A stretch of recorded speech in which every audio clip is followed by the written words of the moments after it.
1 week before Christmas, 1806, Napoleon Bonaparte rode into Warsaw. Snow clung to the streets, and the air carried both fear and expectation. Warsaw was no longer Polish. In name alone, it was a city crushed by partitions, ruled by Prussia, and haunted by the memory of a vanished nation. For Napoleon, this was another stop on the road to dominance. For the Poles, it felt like destiny knocking at the gate. A year earlier, Napoleon had shattered the combined might of Austria and Russia at Author. 2 months earlier, he had annihilated Prussia at Jena. And now instead, sweeping aside what many believed to be Europe's most disciplined army. But the war was not finished. Russia still stood defiant, its most powerful force.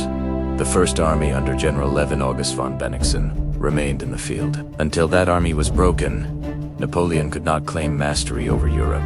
Until Russia and Prussia sued for peace, the empire he was building rested on unstable ground.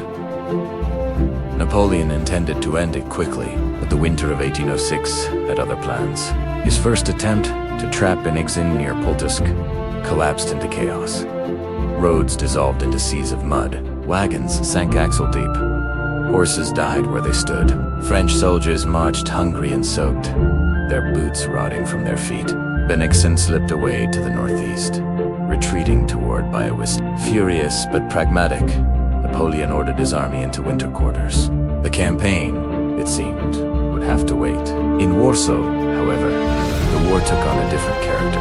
Napoleon began an affair with a young Polish noblewoman, Marie. For her, this was not merely romance, it was politics, sacrifice, and hope.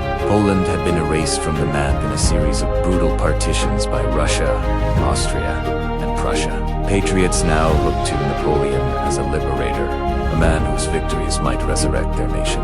Wieluszka became his mistress, in the belief that intimacy might translate into influence, and influence into freedom. For the ordinary French soldier, there was no such poetry. Poland was bitterly cold, desperately poor, and painfully far from home. Desertion Sohel, Morel, collapsed. There were even reports of soldiers taking their own lives. The Grande Armée, victorious but exhausted, was fraying at the edges.